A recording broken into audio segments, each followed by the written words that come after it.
Programang ito ay rated SPG, striktong patnubay at gabay ng magulang ang kailangan.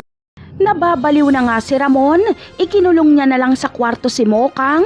Isang malaking banta na kasi para kay Ramon si Mokang dahil alam na nito ang kanyang sikreto. Kaya kapag makalabas si Mokang ay maaari itong magsumbong sa mga pulis.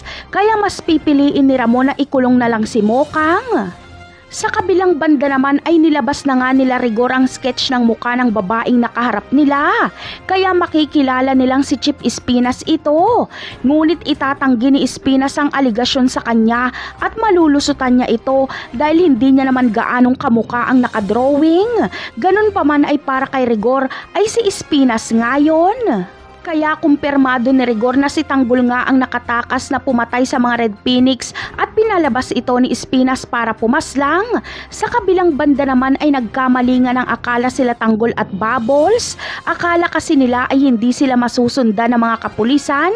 Ngunit hindi pa man sila nakakapag-almusal ay nakita nilang kausap ng may-ari ng resort ang nagsidatingang mga pulis. Kaya naman, agad ngang nagsitakbuhan si Tanggol at Bubbles para tumakas. Sa likod sila dumaan, kaya muli na naman silang makikipaghabulan sa mga pulis. Ngunit kasama kaya sa mga pulis na ito si Rigor at muli na naman kayang masusukol ni Rigor si Tanggol at tototohanin kaya ni Rigor ang sinabi niyang papatayin niya si Tanggol kapag makita at mahuli niya ito. Yan ang aabangan natin sa mga susunod na episode. Paalam!